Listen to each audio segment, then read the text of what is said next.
तो जैसा कि लास्ट एपिसोड में हम लोगों ने देखा था कि मोशेन को एक ऐसा कैरेज मिलता है जिसके अंदर यान कांग आर्मी के बहुत सारे प्रिंस बैठे हुए होते हैं और वो सारे ही अपने एग्जाम की तैयारी कर रहे थे और वहां पर एक मोटा लड़का मोशेन से मिलता है और वो यान कांग किंगडम के बारे में मोशेन को बहुत सारी बातें बताता है। और अचानक उन लोगों का कैरेज एक जायंट स्नेक के मुंह में चला जाता है तो मोशेन उस मोटे लड़के के साथ वहां से फौरन से बाहर निकल आता है और फिर जब वहां पर उस स्नेक के साथ एक वॉरियर उनका पीछा करता है तो वो मोटा उसे देखते ही पहचान जाता है कि ये तो युलोंग मैन है। ये लोग बड़े बड़े स्नेक्स और ड्रैगन्स को ट्रेन करते हैं और उन्हें अपने मकसद के लिए इस्तेमाल करते हैं। वो युलोंग मैन अपने उस जायंट स्नेक के साथ एक पॉइजनस गैस हर जगह फैला देता है। ये देखते ही वो मोटा फिर मोशेन से कहता है कि अगर हम लोग ज्यादा देर यहाँ पर रुके तो फिर इस पॉइजन का हम पर असर हो जाएगा और हम लोग फिर कुछ नहीं कर पाएंगे। ये सुनते ही मोशेन उसे लेकर एक पत्थर के पीछे छुप जाता है मगर वो लोग देखते हैं कि वो जायंट स्नेक्स अभी भी वहां पे मौजूद हैं और मोशेन कहता है कि इतने बड़े बड़े स्नेक्स भाग कर निकल आए हैं, यान कांग आर्मी को पता कैसे नहीं चला, कहीं सारे युलोंग मैन्स ने यान कांग आर्मी को मार तो नहीं दिया। और इस तरफ हम लोग उस स्नेक मास्टर को देखते हैं, वो फिर से बांसुरी बजाता है और उसकी बांसुरी की आवाज सुनते ही वो मोटा डर जाता है और कहता है कि अरे नहीं, लगता है कि ये बहुत सारे स्नेक्स का इस्तेमाल करने वाला है और ये अपनी उस बांसुरी के जरिए इन सारे स्नेक्स को कंट्रोल करके हमें ढूंढना चाहता है। ये सुनते ही मोशेन फिर उसे लेकर वहां से सीधे नीचे की तरफ कूद जाता है और वो स्नेक्स भी उन्हें ढूंढ लेते हैं और हमें दिखाया जाता है कि वो स्नेक्स जैसे उन पे हमला करते हैं तो मोशेन अपने बुचर नाइफ के साथ जायंट स्नेक को काट कर उसके 2 टुकड़े कर देता है। ये देखते ही वो मोटा भी जोश में आ जाता है और फौरन से अपनी पीठ पे लगे हुए बॉक्स को ओपन करते ही उसके अंदर से कुछ सोर्ट्स बाहर निकालता है और उनके साथ जायंट स्नेक की बॉडी में बहुत सारी सोर्ट्स घुसा देता है और अपनी सोर्ट्स को जैसे ही पुश करता है तो वो सोर्ट्स उस जायंट स्नेक के टुकड़े टुकड़े कर देती है। मगर वो लोग उन स्नेक से अपना पीछा नहीं छुड़ा पा रहे थे क्योंकि वो स्नेक्स काफी ज्यादा होते हैं और ऊपर से वहां पर उन दरख्तों में हमें अजीब तरह की आंखें दिखाई देती हैं। ऐसा लग रहा था कि जैसे उन दरख्तों के अंदर भी कोई मौजूद है। मोशेन देखता है कि वो लोग जहां जहां भी जा रहे हैं वो स्नेक उन्हें बहुत ही आसानी से ढूंढ लेते हैं और ऊपर से वो बंदा अकेले इतने ज्यादा स्नेक्स को कैसे कंट्रोल कर रहा है, ये जानकर वो लोग काफी ज्यादा परेशान हो जाते हैं और लिंगर कहती है कि ये एक अकेला बंदा इतने ज्यादा स्नेक्स को कंट्रोल नहीं कर सकता। मुझे लगता है कि यहाँ पर और भी बहुत सारे लोग मौजूद हैं जो कि इन स्नेक्स को कंट्रोल कर रहे हैं और युलोंग मैन को हमारी डायरेक्शन के बारे में बता रहे हैं कि हम लोग कहाँ हैं। वो लोग उन जायंट स्नेक्स से बचते हुए दूर भागने की कोशिश करते हैं मगर उसके बावजूद भी वो स्नेक्स उन्हें चारों तरफ से घेर लेते हैं। उनके पास भागने का कोई भी रास्ता नहीं बचा होता जिस पर वो लोग भी काफी परेशान होते हैं कि आखिर यहाँ पे सिचुएशन समझ में नहीं आ रही कि कौन कहाँ से इन स्नेक्स को कंट्रोल कर रहा है। और फिर वहां पर वो यंग मास्टर भी उन लोगों की तरफ आ रहा होता है और वो फिर से एक बांसुरी बजाता है तो मोशेन देखता है कि उसके बिल्कुल नीचे से कोई चीज निकलने वाली है। वो बहुत ही बड़ा जायंट स्नेक होता है और मोशेन जैसे ऊपर की तरफ जाता है तो वो स्नेक उसे अपने मुंह में जिंदा ही निकल लेता है। ये देखते ही वो मोटा तो बिल्कुल हक्का बक्का रह जाता है और दूसरी तरफ वो युलोंग मैन भी बिल्कुल शांत हो जाता है और अपनी बांसुरी बजाना बंद कर देता है। उसे लगा कि उसका काम अब आसान हो गया है। मगर दूसरी तरफ हम उन स्नेक्स को देखते हैं, मोशेन उस स्नेक के अंदर ही उसे मारना शुरू कर देता है जिसकी वजह से वो स्नेक्स झटपटा रहा होता है। हम देखते हैं कि मोशेन अपने बुचर नाइफ का इस्तेमाल करते हुए उस स्नेक की बॉडी को काट कर उसके टुकड़े टुकड़े कर देता है। ये देखते ही बाकी के स्नेक्स भी उसकी तरफ झपटने की कोशिश करते हैं तो मोशेन फिर से बुचर को इस्तेमाल करता है और सामने आने वाले जितने भी स्नेक्स होते हैं उन्हें भी बुरी तरह से पछाड़ देता है। और दूसरी तरफ वो मोटा भी उसका साथ देते हुए अपनी सोर्ट्स निकालता है और अपनी मल्टी सोर्ट्स के जरिए भी वहां पर स्नेक्स के साथ भरपूर मुकाबला करता है। और यहाँ पर मोशेन जैसे ही 9 हेवन आई को एक्टिवेट करता है तो उसे छुपे हुए दुश्मन दिखाई देते हैं जिसके बाद मोशेन अपना बुचर नाइफ लेते ही एक दरख्त पर हमला करते ही उसे बीच में से काटते हुए सीधा उस आदमी तक जा पहुंचता है जो कि उस दरख्त के बीच में छुपा हुआ था। मोशेन ने उस दरख्त को बीच में से काट कर उस आदमी का भी काम तमाम कर दिया था। और दूसरी तरफ मोटा और लिंगर जब ये देखते हैं तो उन्हें भी यकीन नहीं आता कि दरख्तों के अंदर भी ये लोग छुप सकते हैं। और वो मोटा कहता है ये सारे के सारे युलोंग मैन के ही डिसाइपल्स हैं। तो लिंगर कहती है इसका मतलब ये है कि बाकी सारे दरख्तों में भी ये सारे ही लोग छुपे हुए होंगे। इतना कहने की ही देर थी कि युलोंग मैन डिसाइपल्स फिर आहिस्ता आहिस्ता उन दरख्तों से बाहर आना शुरू हो जाते हैं। वो सारे इस तरह बाहर निकल रहे होते हैं कि वो दरख्त जैसे उनके लिए छुपने की बहुत ही आसान सी जगह हो, वो उन्हें पूरी तरह से कंट्रोल कर रहे होते हैं। और फिर देखते ही देखते वहां पर बहुत सारे युलोंग मैन डिसाइपल्स अपीयर हो जाते हैं जिसका मतलब था कि मोशेन अब बहुत बड़े खतरे में था क्योंकि वो जंगल पूरी तरह से युलोंग मैन डिसाइपल्स से भरा हुआ था। उसके बाद फिर हमें दिखाया जाता है जैसे ही वो सारे के सारे डिसाइपल्स एक साथ ही अपनी वो फ्लूट बजाना शुरू करते हैं तो दूर दूर से जितने भी स्नेक्स होते हैं वो सारे के सारे उनकी तरफ अट्रैक्ट होते हैं और खींचे चले आते हैं। वो सारे के सारे मोशेन को और उसके दोस्तों को चारों तरफ से घेर लेते हैं और मोशेन उस मोटे से कहता है कि युनशांग तुम ऐसा करो कि तुम लेफ्ट साइड वालों को डील करो, मैं राइट साइड वालों को देखता हूँ। और वो लिंगर से कहता है कि उस स्नेक क्राउन ने जो पॉइजनस की यहाँ पे फैलाई हुई है तुम्हें इसे यहाँ से हटाना होगा। ये कहने के साथ वो उसे पकड़कर हवा में ऊपर उछालता है तो लिंगर अपनी टेल्स का इस्तेमाल करते हुए एक बहुत ही जोरदार एयर प्रेशर जनरेट करती है जिसके साथ वो जितना भी फ्यूम होता है वहां पे सारा का सारा खत्म कर देती है। और मोशन मौके का फायदा उठाते ही उन स्नेक्स के ऊपर टूट पड़ता है। वो स्नेक्स उसे पकड़ने की पूरी कोशिश करते हैं मगर उसका कोई फायदा नहीं होता। और यहाँ पे हम लोग युनशांग को देखते हैं वो भी अपना वो बॉक्स ओपन करता है, उसके साथ वहां पर मल्टीपल सोर्ड्स को बाहर निकाल लेता है। अपने यान कांग सोर्ड स्किल्स होते हैं जिसके जरिए वो बहुत ही आसानी से अपने दुश्मनों को मार सकता है मगर अचानक उसे भी जब खतरा महसूस होता है तो मोशन उसकी मदद करने पहुंच जाता है। वो दोनों ही यहाँ पर स्नेक्स का जमकर मुकाबला कर रहे होते हैं मगर उसके बावजूद भी वो लोग अभी भी यहाँ पर उन स्नेक्स को खत्म नहीं कर पा रहे थे क्योंकि एक के बाद एक स्नेक आता जा रहा था और उन लोगों की परेशानी बढ़ती जा रही थी। मगर मोशन भी यहाँ पे हार मानने वाला नहीं था। वो अपने बुचर नाइफ का इस्तेमाल करते हुए अपने सारे के सारे दुश्मनों को मलिया मेट करता जा रहा था जैसे कि वो उसके आगे कुछ भी ना हो। मगर उसके लिए वहां पर उस मोटे को संभालना ज्यादा मुश्किल लग रहा था क्योंकि वो अकेला तो दुश्मनों का मुकाबला कर सकता है मगर साथ में दूसरे लोगों को प्रोटेक्ट करना उसके लिए और भी ज्यादा मुश्किल लग रहा था क्योंकि वो मोटा और वो लिंगर दोनों बहुत ही वीक थे और चारों तरफ से स्नेक्स के साथ घिरे हुए होते हैं। मगर इतने में अचानक हमें कुछ वॉरियर्स को घोड़ों पर आते हुए दिखाया जाता है। वो आते साथ ही उन स्नेक्स के पीछे पड़ जाते हैं और उन्हें मारना शुरू कर देते हैं। ये देखकर मोशन और युनशांग दोनों ही हैरान हो जाते हैं। वो सारे के सारे असल में यानकांग सोल्जर्स थे जो कि उन लोगों की मदद करने के लिए पहुंच गए थे। यानकांग आर्मी को वहां पर देखते ही वो युलोंग मैन फौरन से अपने सोल्जर से कहता है कि चलो हमें वापस पीछे हटना होगा। मगर वहां पर व्हाइट टाइगर आर्मी पहुंच गई थी और वो आर्मी किसी को भी भागने का मौका नहीं देती।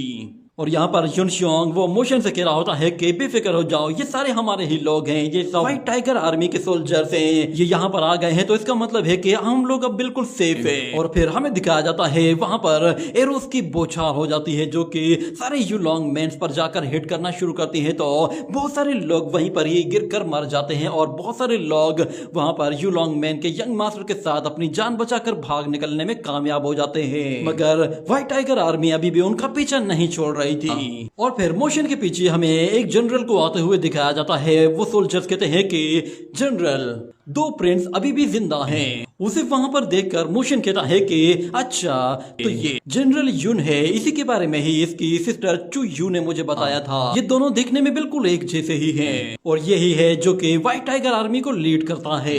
मगर यहाँ पर जनरल मोशन से कहता है कि मैं तुम्हें यहाँ पर पहली मर्तबा देख रहा हूँ। तो मोशन उसे बताता है कि मैं असल कैपिटल की तरफ जा रहा था मगर शिशियान सेक के लोगों ने मेरे ऊपर हमला कर दिया था जिसकी वजह से सिस्टर चूयू ने मेरी मदद की और उन्होंने ही मुझे ये टोकन दिया है। वो अपने ट्रूप को लेकर शिशियान सेक की तरफ जा रही थी। मैं नहीं जानता कि वहाँ पर किस तरह की बैटल हुई है और कौन उस बैटल में जीता होगा। मगर वो जनरल कहता है कि तुम बेफिक्र हो जाओ, सिस्टर ने जाते ही उन मास्टर्स की छुट्टी कर दी है और हम लोग वो बैटल जीत चुके हैं। तुम शिशियान से भागकर यहाँ पर आए हो तो तुम हमारे साथ हमारे कैपिटल में चल सकते हो और वहाँ पर स्टडी भी कर सकते हो। अगर तुम्हें कैपिटल में कोई भी मसला हो तो तुम सीधा मेरे पास चले आना। मगर इतने में अचानक वहाँ पर वो 7th प्रिंसेस भी आ जाती है और मोशन को देखते ही पहचान जाती है और कहती है कि तुम यहाँ पे क्या कर रहे हो, क्या तुम भी हमारे साथ कैपिटल सिटी की तरफ जा रहे हो। उसे देखते ही मोशन कहता है कि ये मोटी यहाँ पे है। ये सुनते ही वो मोटी फिर एक जोरदार हैमर जमीन पर फेंकती है और गुस्से में भड़क जाती है। मगर मोशन कहता है कि गोल चेहरे का मतलब ये नहीं कि आप बदसूरत हैं, इसीलिए प्लीज आप थोड़ा सा शांत हो जाइए। और वो मोटा कहता है कि क्या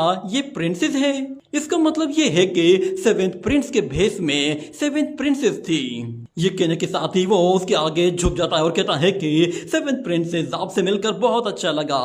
और फिर वो दिल ही दिल में कहता है कि मैंने सेवेंथ प्रिंसेस के बारे में सुना था, उसे मर्दों जैसा गेटअप करने का बहुत शौक है ताकि वो भी आर्मी के बीच में रहकर ट्रेनिंग कर सके और लोगों को ट्रेन करे। आज पहली मर्तबा अपनी आंखों के सामने प्रिंसेस को देख रहा हूँ। और फिर वो मोशन से कहता है कि ब्रदर मेरी तरफ आओ, मेरे ख्याल से तुम इस लड़की को जो समझ रहे हो ये उससे बहुत ज्यादा बढ़कर है।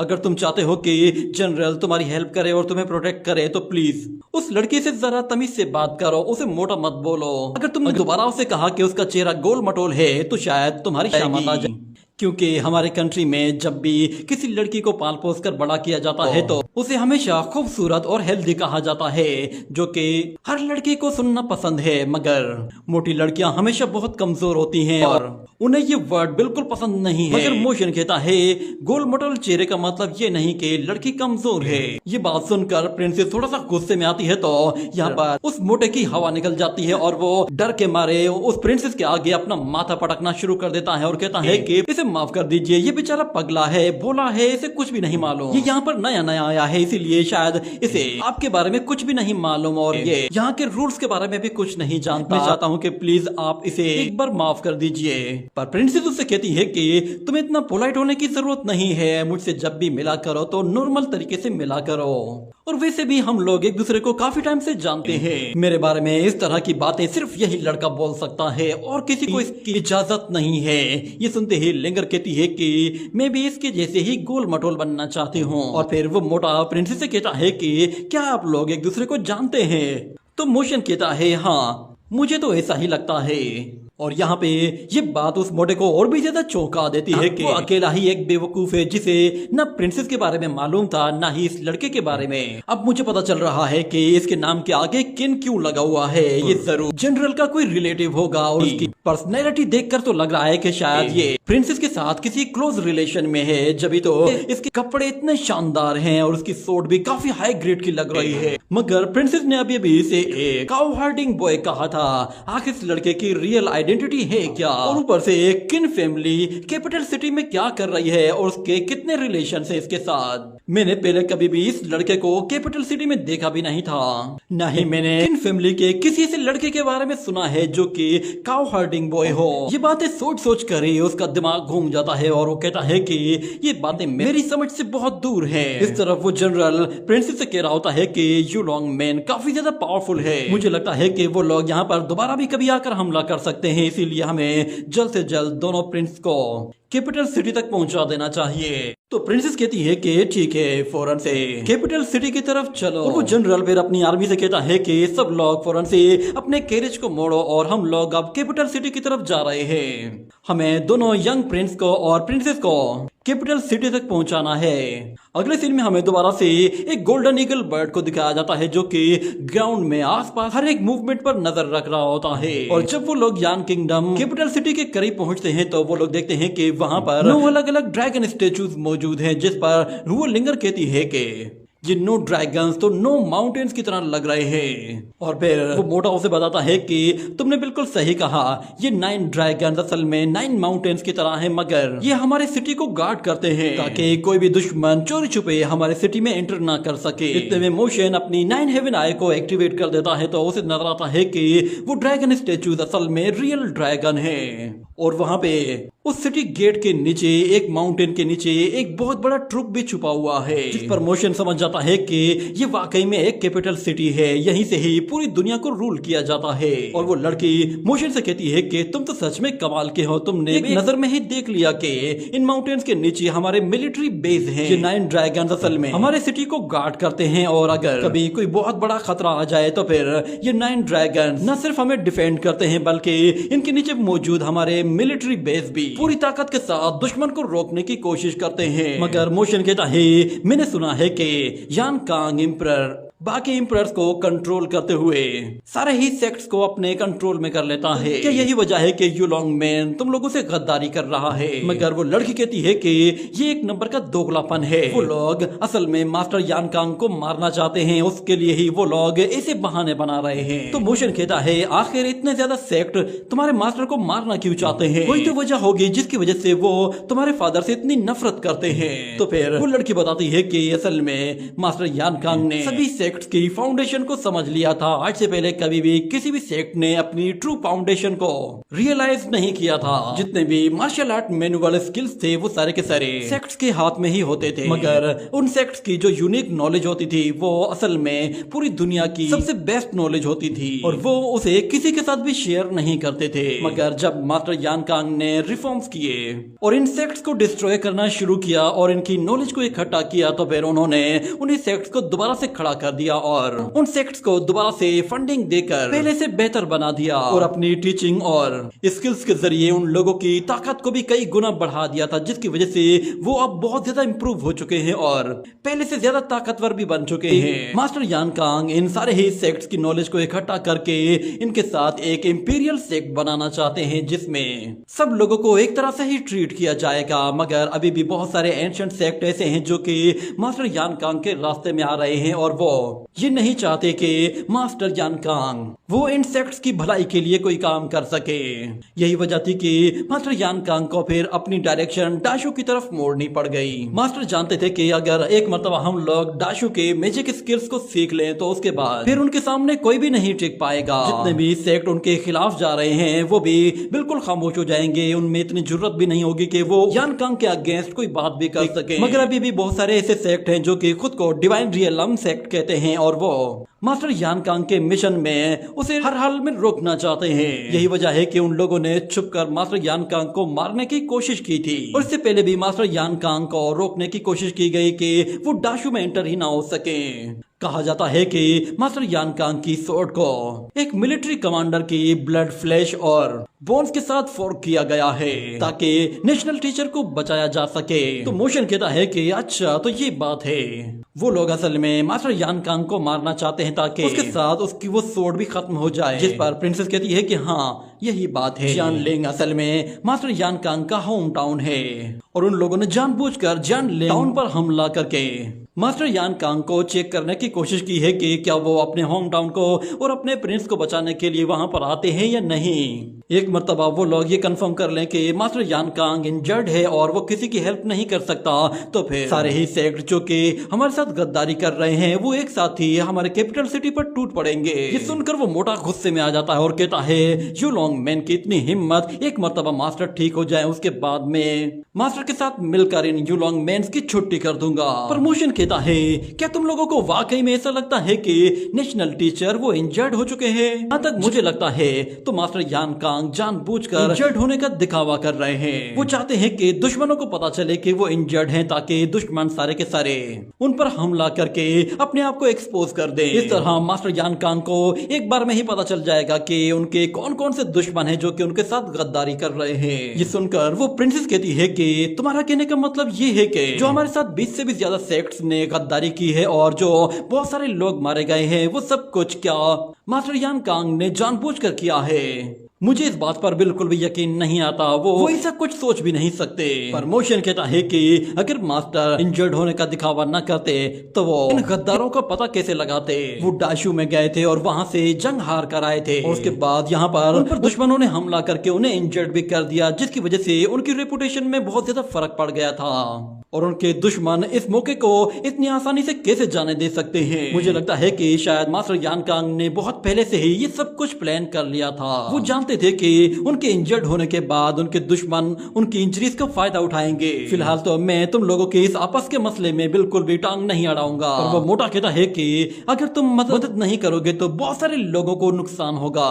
प्रमोशन कहता है कि मैं जानता हूँ कि मास्टर यान कांग अपने सारे ही दुश्मनों को एलिमिनेट कर सकता है। एक बार वो फाइट करने के लिए मैदान में आ गया तो फिर किसी में हिम्मत नहीं होगी कि वो उसके अगेंस्ट खड़ा हो सके। और दूसरी तरफ हमें उस यू लॉन्ग मैन के यंग मास्टर को दिखाया जाता है। वो अपने फादर के पास जाता है और कहता है कि हम लोगों ने यान कांग किंगडम के बहुत सारे यंग प्रिंस को मार डाला है और मास्टर यान कांग वहां पर उन लोगों की मदद करने के लिए बिल्कुल भी नहीं आए। इसका मतलब ये है कि ये खबर सच है कि वो बुरी तरह से इंजर्ड हो चुके हैं। आपको बहुत बहुत मुबारक हो, आपका काम आसान हो गया है। मेरे ख्याल से अब हम लोगों को किसी भी टाइम पे कैपिटल सिटी पर हमला कर देना चाहिए। मगर उसका फादर कहता है इतनी भी जल्दबाजी मत करो, उस मास्टर यान कांग को इतना हल्के में मत लो।